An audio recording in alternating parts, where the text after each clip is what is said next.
alley to the 21C Hotel, where Paul George is going to sit down and meet the media. As a matter of fact, it is that time, and we send it across to Nick Gallo at the 21C.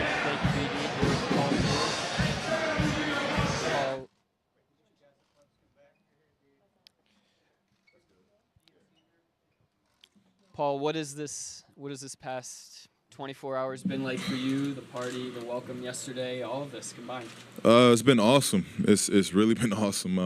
You can't script this up any other way of saying that this has really been an unbelievable trip here. I've been wild ever since we landed. So I got a real welcoming, and this feels like home. Just your thoughts on the team, what you'll be able to put onto the court, the group that's already assembled, and what you're joining. I think defensively we can be pretty special. Having a guy like Russ at the point position who's night in and night out is going to have a mismatch, as well as a defensive, defensive-minded guy in Roberson, and one of the best young defensive bigs in Adams, alongside with myself out there. We could be really special defensively. But I'm going to add on to the fast pace, the fun, the quick, high energy, fast tempo team that's always been here, just adding on into it. Looking forward to it, though. It should be fun.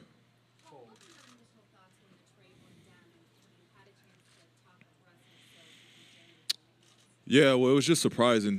This team wasn't one of the teams that was we had in mind. I thought I was going to like 4 or 5 other teams that were pretty active in the trade, and when I found out it was OKC, I was quite surprised. But at the same time, I was I was happy about the trade. I was thrilled. I was looking forward to it.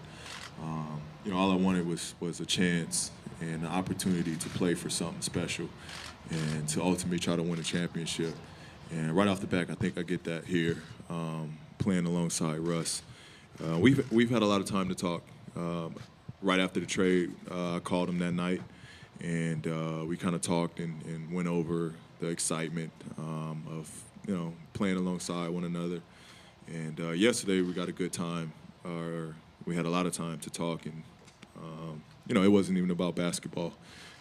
Just vibing together and getting to know one another, and I think creating a friendship there. Paul, you've never played with anybody like Russ. I'm not sure there's anybody like Russ out there to play with, but how do you see the two of you meshing, helping each other, playing off each other? I think for myself, just running the floor, creating space for him to operate. It's so hard to keep in front of. He's so hard to stay in front of. He's going to attract double teams night in and night out in almost every possession. So I think for myself, it'll be easy to space the floor and be a knockdown shooter for him. And I think the opposite. I think I demand double teams and a guy team scout for and try to prep for. So I think both of us. He doesn't have to have that pressure of shouldering all the workload and have to feel he has to do it alone, as he's never have. But I don't want him to have that pressure at all. So I think we'll work really well. Again, I'm excited about this journey with him, and I'm excited to rep those 3 letters. Paul, you being a free agent in 2018, what is it going to take for you to stay in Oklahoma City beyond this season? Right now, it's taking it as it comes. A fresh start and a chance to do something special is really the first thing that comes to mind. I'm not looking past 2017, 2018. We haven't accomplished nothing yet. So when it comes to that, when I get there, we'll address that. But right now, me and Russ have something to build now, and we'll see where it takes us. It could be something that's special that we build and want to continue on building. So we'll wait to get to that. What was your friendship like with Russ before actually joining the Thunder? We've been good friends. Actually, my rookie year, Russ had a why not, game that he does every year, and my rookie year, I showed up to it, not even knowing through a mutual friend. I had no clue where I was going. He had no clue I was coming, so it was kind of just a hey, what's up? And then from there, we just build on a relationship of knowing one another. Seeing them through competition, seeing them through All-Stars. We always have a connection being Southern Cal guys. So it was always, energy there between us. But that's just where our friendship has been. So now I'm looking forward to being a teammate now. What your expectations will be from the season for the team, kind Say of that big again. picture. Is it too early yet to know what your expectations will be for the team, big picture this season? Yeah, I think so. We all got to come together, and we all. I can't have an expectation of my own. I think we need to have a collective expectation of what we want out of this. So once we get together, we'll know what we want out of this. Obviously, it's to win a championship, but hopefully we can build towards that. Whether it's right away we get off to a hot start or we start to gain traction down the line. So it's just about building. Paul, you had a chance to talk with Kevin before you came. What, if anything, did he tell you about his relationship with Russell or Russell specifically? That's between them. That's between them. I didn't necessarily care. Everybody's different. Great friends with KD. Everybody's different, though. What KD and Russ had, from my understanding, was nothing major. Guys and brothers necessarily. You fight. This is a job where, you want the best out of everybody, and you're going to bump heads. That's as far as I know and as far as I care to know about their relationship. You talked about in a recent Sports Illustrated article, you talked about how, the appeal of going home, who wouldn't want to play for their home team, the Lakers, such. A certain scenario where if they were to get a couple of guys to go there, some really high caliber player guys, it'd be like, oh, that might be something you have to consider. Have you ever considered that, Oklahoma City could be a place where you could lure guys, you and Russ could team up and combine and bring guys here? Yeah, certainly. I mean, at the end of the day, all I want out of this is a chance every year to compete. That's where it stemmed from of being linked to wanting to go home. Like I've been saying, I could come here and love it. As I have been loving it here. So if that's what, at the end of the day, I know both myself and Russ are up at the same time. If we love where we're at and we feel that, we could do something special here, I'm open to it. But that'll be something we addressed at the end of the season. What have you thought about all the T-shirts, the PG-13 T-shirts, messages on billboards and such? What have you thought about that, just coming in and seeing that kind of reception?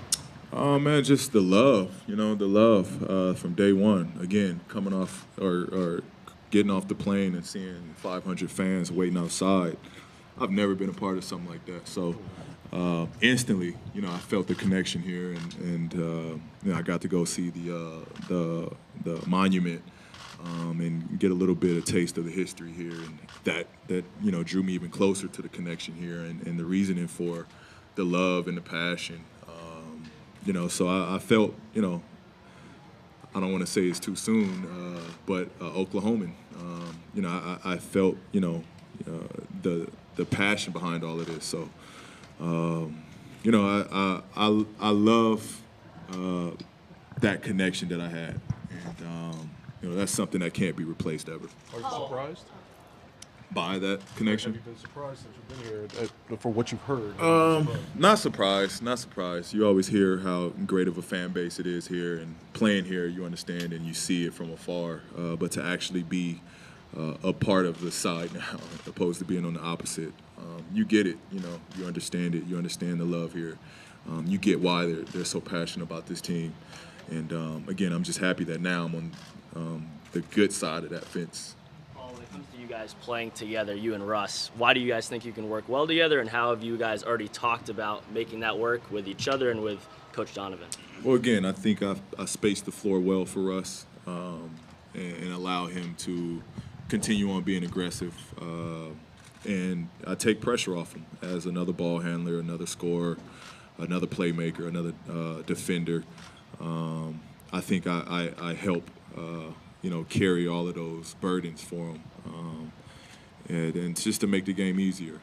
I think we'll work really well. I'm not a selfish player at all. I'm really whatever the team needs of me or whatever that I need to do for the coach or for the team to be better. That's how I've always approached the game. So this will be the same scenario. It's no difference. Just now I'm playing alongside one of the best players in our league. What have your conversations been like with him? And then how do you see that working together?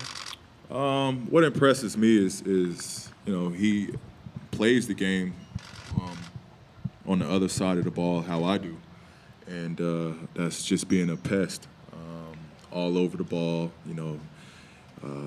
Not taking anything. He's going to be all over you, and he's fiery. He has an edge. He reminds me of myself playing on the perimeter. So to have two guys, Russ as well, three guys on the perimeter that leave it all on the defensive end, it's going to be special. Well, what have your conversations been like with Billy to this point? What have your conversations been like with Billy? Conversations been good. We've had talks of what I liked offensively in Indiana. We went over plays, scenarios. We went over of what he wants from me and what is expected out of me in a light way. And we just been able just to kind of know one another, knowing backgrounds, upbringings. Really it's the initial, greeting sort of thing. But yeah, it's he just wants, to make this as easy as possible for me to come into a situation and to make me comfortable as possible. How much what Westbrook does with his future and his contract, how much will that impact what you do? I think, we'll both, have to address this offseason. Hopefully, we can address it together. That we enjoy this process and enjoy, what we've built to want to make decisions based off one another. Paul, you're coming off of probably your best statistical season, four-time All-Star. What have you learned as you've been in this league, both maybe that's key to your success, but team success as well? Just learn who I am as a player, I think. Again, I've gotten better every season that I've been in this league, and it's just been, going through it. You understand and you learn certain things, and you apply it to the next year. And that's always how I've been. Every season I go back and I reflect and just analyze what I could have done better. And, I address it immediately in the gym or the weight room, whatever it is, working on my body, working on my game. I always address it in the summer. And that's what helps. It's gotten me to this point where, I'm ready for this moment. And I'm ready to compete for a championship. As I've always been, but now I'm ready to do so with, again, one of the best players in the world and the MVP. So, I've never had this kind of help. I've never been a teammate of this caliber. So, man, as I've been saying, the sky's the limit, and hopefully we make magic happen. Thank you, Paul. I think guys, we got to keep moving. We'll be coming up with Fishmore. Coming up with Coach Donovan and Sam. Well, the party continues here at the Jones Assembly. Time for us to wrap up, but I like it. It's a fresh start, as Paul George said, for himself personally, and Matt, also a fresh start for the Oklahoma City Thunder. Well, clearly Oklahoma City's made an incredible impression on Paul George, as has this organization. And with PG-13 added to this cast, clearly now for every basketball fan of any and every age, it is must-see viewing from this point forward. All things Thunder on the website, OKCThunder.com. Training camp just around the corner. I mean, it's several weeks away, but it will be here in the start of the season. Before you know it, we're looking forward to being with you on the Thunder Radio Network and Fox Sports Oklahoma when that time comes. For now, for Matt Pinto, Leslie McCaslin, and our production crew, I'm Brian Davis, saying thanks so much for joining us. So long from Film Row in Oklahoma City.